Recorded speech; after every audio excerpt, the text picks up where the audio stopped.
This is CXO Secrets, the podcast that takes you inside the minds of business and technology leaders and reveals the strategies behind their success. Coming up in today's show.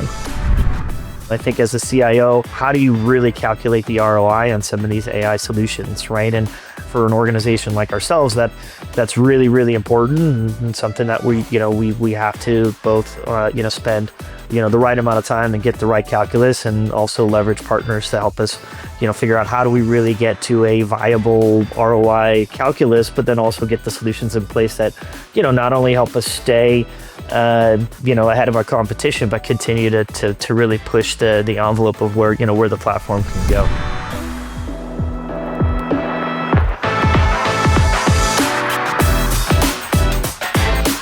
CXO Secrets is powered by EDS, going beyond connections. Find out about upcoming C-level events, experiences, and insights at edsxevents.com. Aaron Gette, CIO at EOS Fitness. Thank you for joining us on CXO Secrets. Absolutely. Thank you for having me. Whereabouts are you joining us from? And, well, I know the answer to this one already. What does your work week have in store for you? Yeah, I'm actually in Las Vegas this week. I'm at the Rubrik conference. We're a user of Rubrik, and I'm actually speaking on one of the panels with some fellow CISOs and CIOs. So looking forward to it. But, this time of year in Vegas is always a little warm. So, yeah. What are you speaking on the panel there? Specifically around how we're protecting our organizations in a lot of cases from AI, and then also empowering our users to effectively use AI without ultimately putting the business in a place where you can't effectively operate, right? So I think there's this idea, whether it's, you're a silicon manufacturer, a fitness company, a cybersecurity platform. The reality is we all have the same set of, called base documents that we all work off of from a productivity perspective. And the reality is that as those get used in production with these agentic solutions, they can get corrupted. And if you don't have a viable way to protect the business, while also sort of obviously empowering folks to use AI solutions in their everyday processes, it can become a much larger issue. So I think we're all sort of challenged by that to a degree. And I mean, we've been using Rubrik for a little while now, but as most folks have, mostly around protecting sort of your crown jewels and everything else, right? But yeah. Yeah, it's an interesting space. We haven't prepped to talk about this at all, but now you've got my brain on it, Aaron. Obviously, with operational backup and recovery, that's been a thing for decades, of course. And then when cybersecurity risk became higher and higher on the agenda, companies like Rubrik sprang up. Others sort of retooled their existing operational backup and recovery tools to address the cybersecurity concerns. And then what you've just spoken about there is maybe not quite another retooling, but a different focus. It's on, okay, what is AI doing in our organizations? And if something undesirable happens, what is our rollback process in that? Exactly. I can absolutely see why Rubrik and many of the other players in that space will have a story there. And something that CIOs, CTOs, CISOs as well should all be aware of. Brilliant. Well, we're not talking about that necessarily today, though I know some of those issues, AI in particular, will come up, because today what I'd like to explore is what technology leadership looks like in the health and fitness sector where EOS plays, because it's not an area we've explored on this show before. And it strikes me that physical experience, super important in your area, of course, gyms, sports centers, actual buildings, digital experience, and the infrastructure that complements and support those must be really important. So I'd like to explore that a little bit with you. Let's talk about the role that AI is playing in what is fundamentally a human-centered business, and then about how you as CIO are supporting what appears to be this oh-so-rapid bricks-and-mortar growth that you're undergoing there at EOS. And of course, as we do with all of our guests on the show, we'll ask for some of your CXO leadership secrets too. That's the plan, Aaron. But first of all, tell me about EOS Fitness.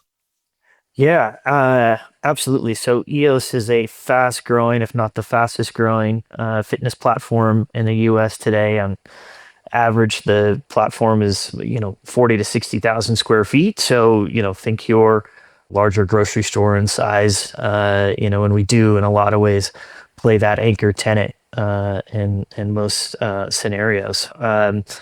Yeah, I think we've leaned really into what our demo has asked for. So, we're sort of really focused on that sort of, Gen Z and a younger millennial, but certainly fitness for all. But the science is now there around strength. So strength equipment is a big part. Strength training is a big part of what we do. Personal training as well, making sure people have the right framework to effectively train, and you're going to find the same high quality fitness equipment that you would in a NCAA Division I sort of training facility, or even a Mm. professional training facility, right? So in fact, we partner with more than a few Division I colleges, as well as professional sports organizations. But yeah, fitness in general, I think, at least in my time, I've had a little over a decade of experience, but particularly as a CIO in the fitness space. The reality, unfortunately, is that technology isn't sort of the first mover in some cases, right? But I think what EOS has really done a great job of is finding the right ways to bring technology in, and not just from a what's been a very successful growth arc, but also where are those digital experiences, right? How do we enable both our employees as well as our customers to maximize their experiences while they're in the gym, and where does fitness and technology collide in a way that brings in our case what I think is a differentiation, and as far as anybody else that's sort of in our space, right? So yeah, we've Yeah. been more than what I would say, leaning into the opportunities that exist around technology and where they fit into the fitness marketplace. And like you say, the demographic that you are chasing, getting by the sounds of it, based upon your growth, it is about that online and offline experience, creating those experiences while, of course, not neglecting the in-person offline experience in the gyms themselves as well. What's Yeah. your remit there then as CIO? And you alluded there to the fact that maybe in this sector, the technology hasn't always been the first thought, hasn't always been the highest thing on the agenda. What's your role as CIO now then, as EOS Fitness is growing, is looking to bring a younger demographic that is more connected into its gyms? Yeah, exactly. I think there's a high demand for a digital experience, whether you're in the gym or out of the gym, right? There's a plethora of fitness applications that are out there, right? Everybody's got a wearable these days, whether it's an Apple Watch or your Google Watch, and now you've got a lot of these other ones now too, really focused on the biohacking, like the Loop and the Hune and some others. So or a ring as well. So I think that we're all trying to figure out a more holistic way to approach health, and certainly the gym and the community in the gym plays a big part in that. With both the app that we have, as well as some of the connected strength equipment. We have a fantastic partner, a German-based company called eGym, that has a connected strength equipment line that we use in a good portion of our gyms.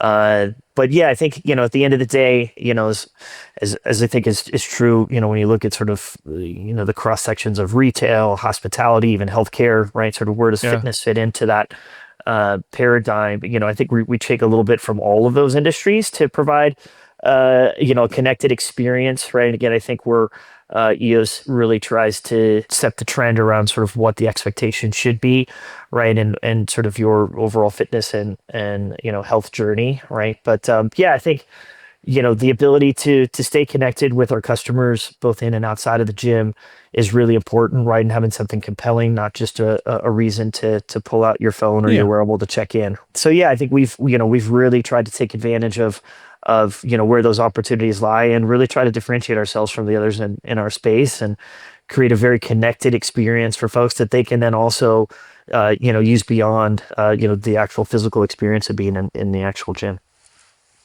And then you, as CIO there, I guess it's enabling that platform that reaches your customers, EOS's customers, but then you also Exactly. have an internal group of customers as well supporting what is, I'm sure, a very diverse workforce in terms of digital skills, digital needs as well, and a very rapidly growing one by the sounds of it too.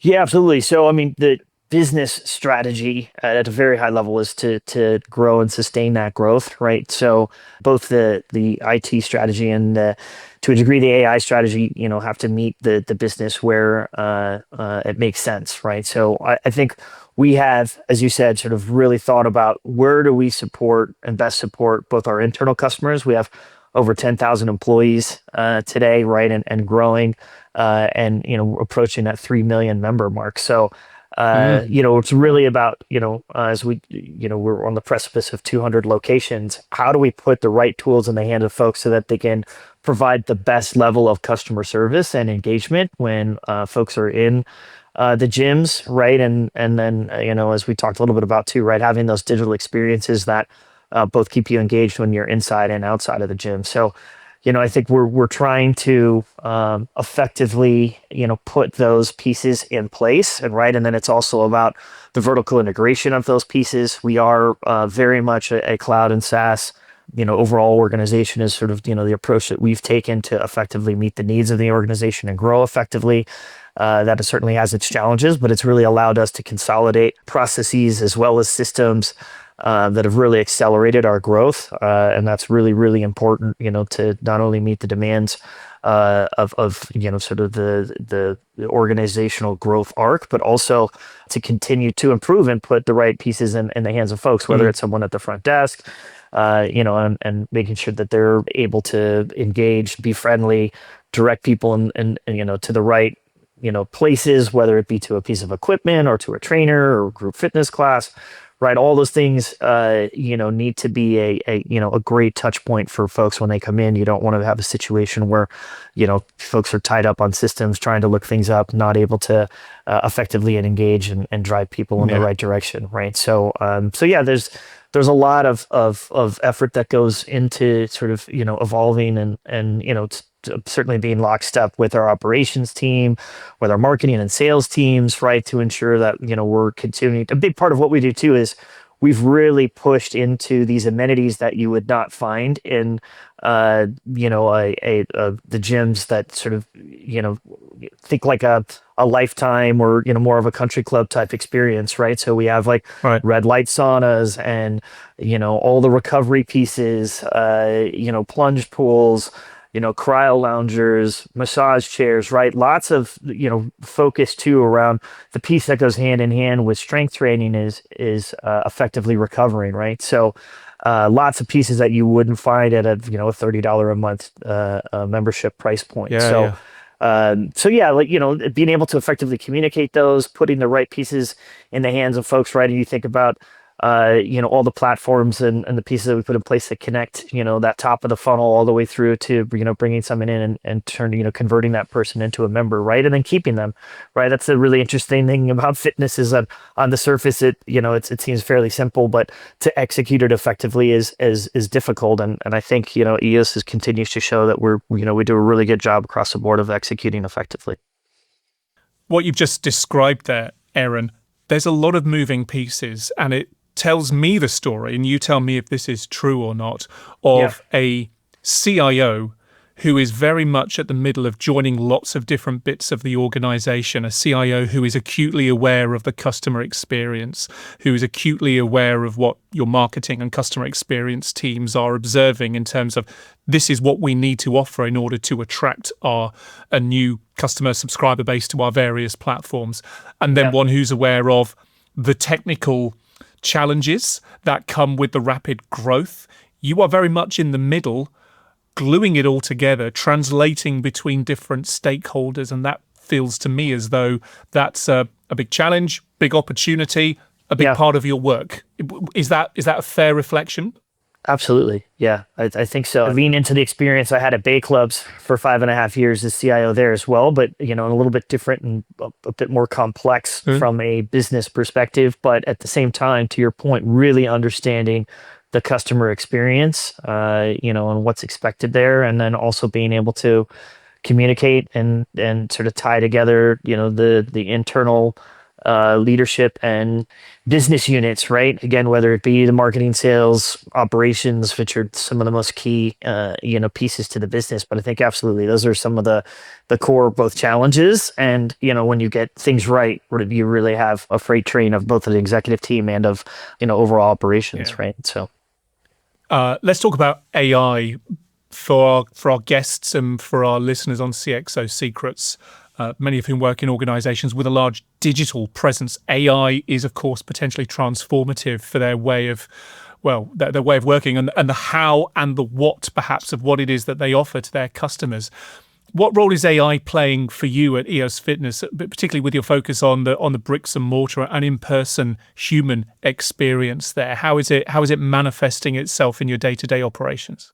Yeah, it's a great question. I think, like most folks, almost 3 years ago, or maybe a little over 3 years ago, actually, we started down the path of a generative chatbot solution on our website, right? So we thought, how can we engage folks, and whether it's, again, driving that right psychographic demographic profile to the top of the funnel to hopefully convert, but also to stay engaged with members that may just have the same questions that come up that they, would maybe call the club for. And again, how do we find the ways to mitigate that and also free them up to engage customers in the actual gyms?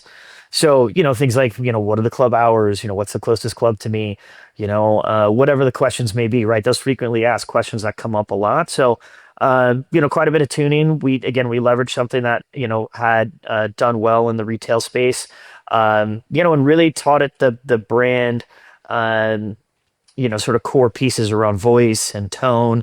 And fairly recently, November of last year, we took that generative AI solution out and replaced it with a agentic solution, which I think a lot of us are very hopeful around. I'd say that certainly, when you take into consideration the cybersecurity components and all of that, right? I'd say I'm very cautiously optimistic about agents and agentic AI.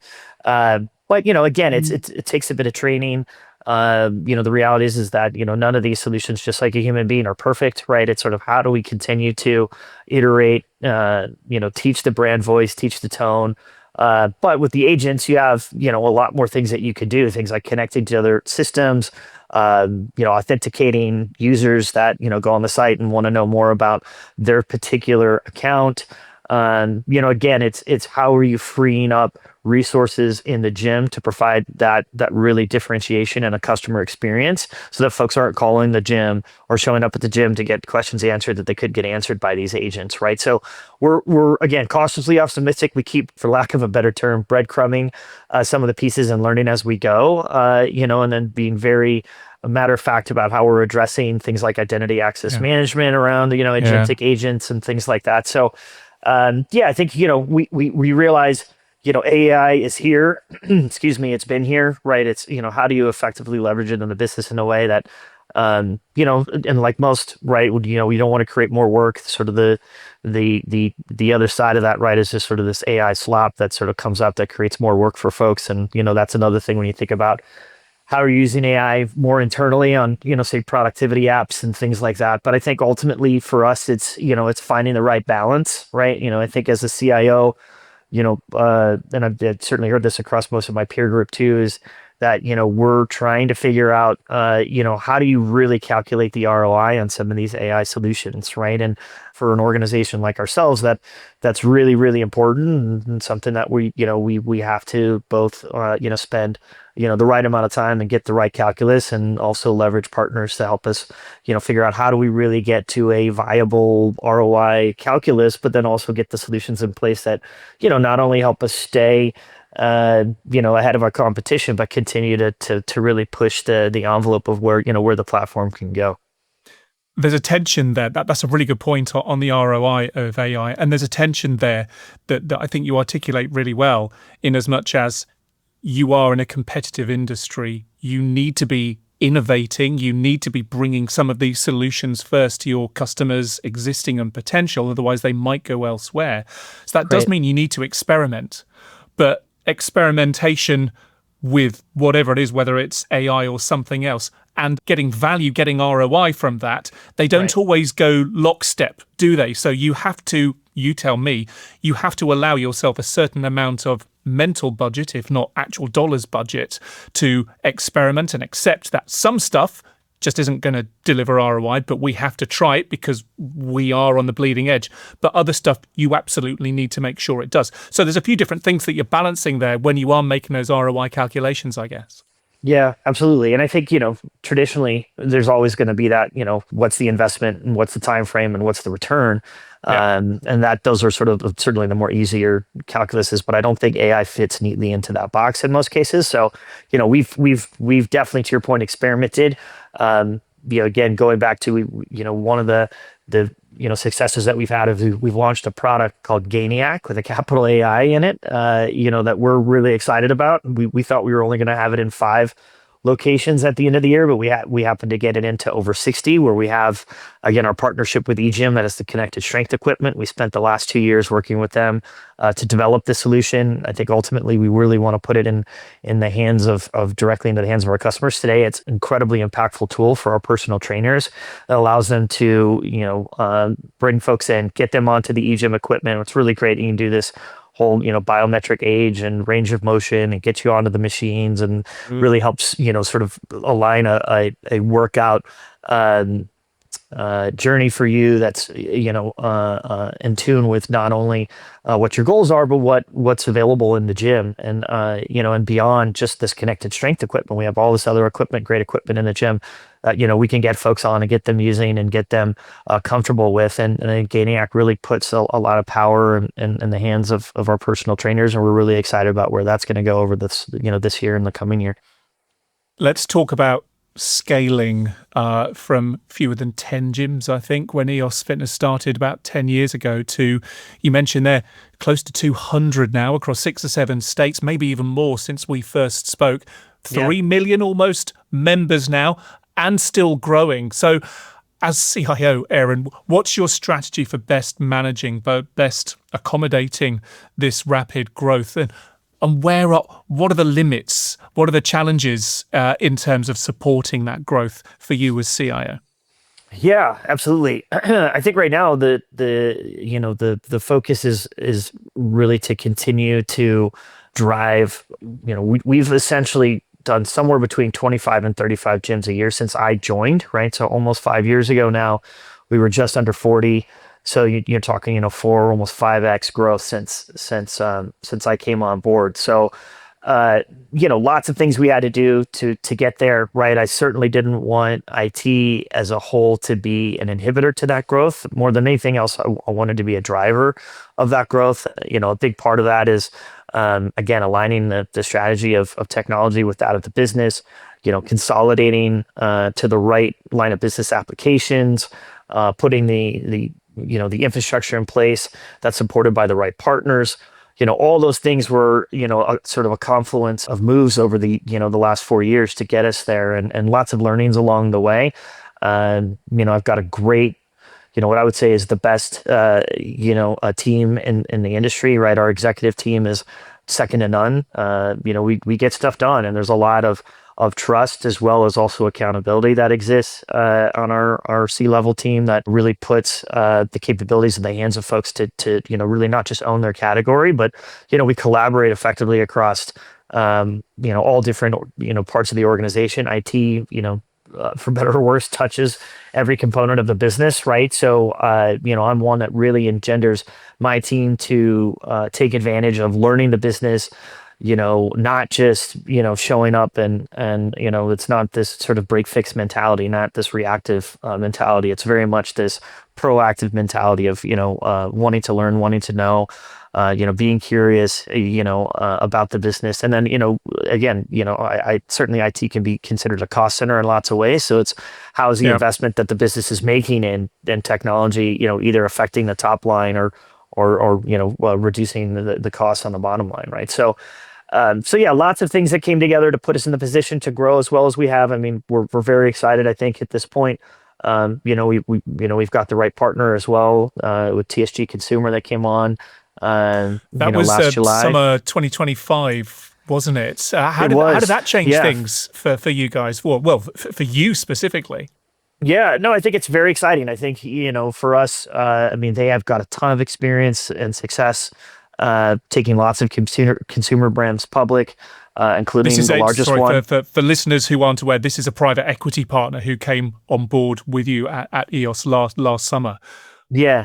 Yeah. So TSG is just really well known. I mean, they're San Francisco based, but are also in New York. But they've Yeah. really sort of set the standard in the consumer space for lots. I mean, consumer means a lot of different things. Fitness is one of those.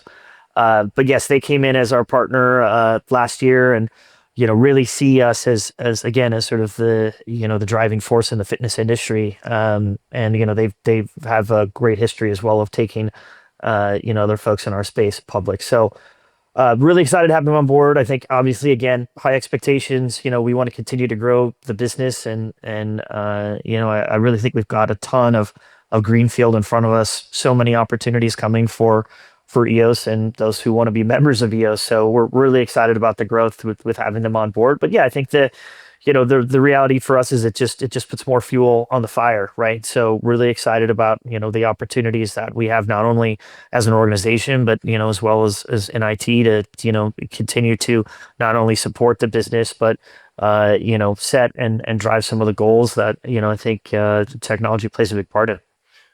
And it's certainly been keeping you busy. I know since you and I first spoke, good couple of months or so ago now, you've been on the road an awful lot. So this shot in the arm in terms of private equity and already riding on the coattails of what seems to be a rapid growth at EOS Fitness must be very exciting to be part of. And to be, I guess, creating lots of very happy customers as well as colleagues at the end of the day. Thank you for chatting us through that, Aaron. There are some Absolutely. questions that we ask all of our guests before we let them go. I'm going to run through those right now. This show's called CXO Secrets.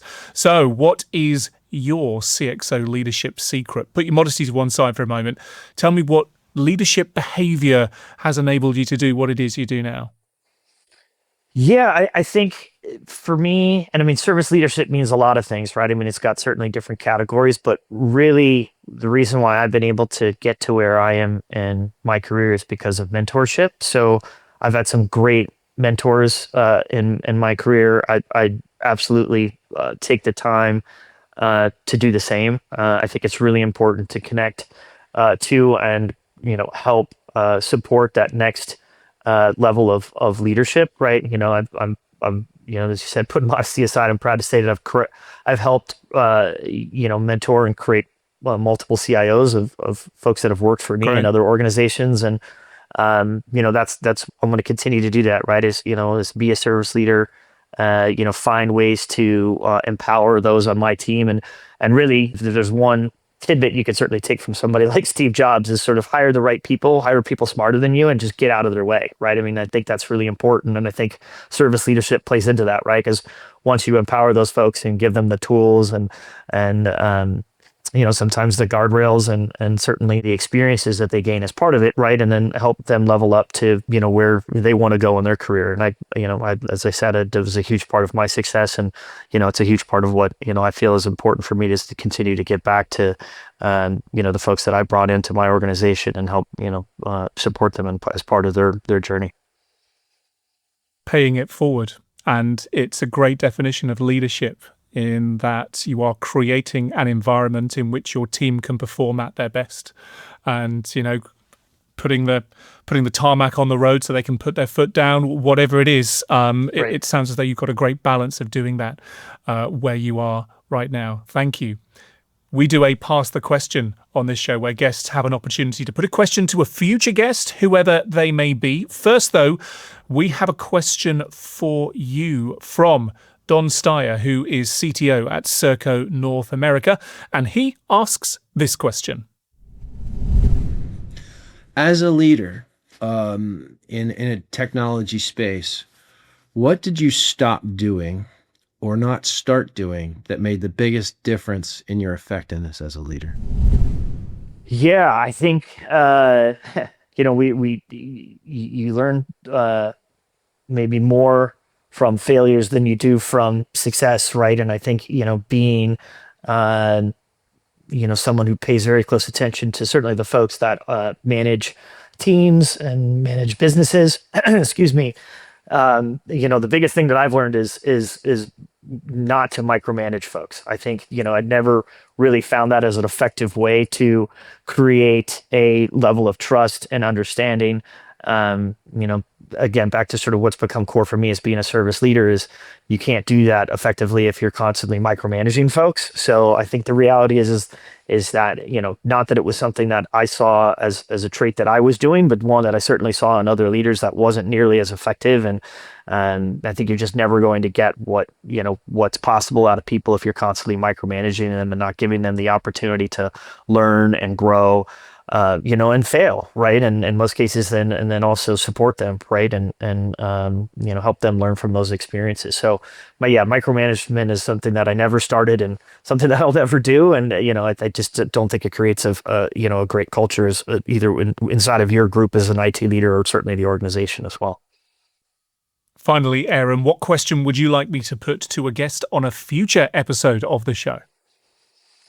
Yeah, I think there's a really big challenge right now, and as especially here in the United States, for the first time ever, both college grads and non-college grads are facing some of the same challenges as far as getting a new job. So I would say my question to you as a leader in technology is, how are you going to find ways to bring in that next generation of technology leaders and doers that seem like they may be limited based on either, what's happening from a macroeconomics perspective or, I don't know, chalk it up to AI, but how do we find the best ways to give opportunities to junior and strict kids that are right out of school?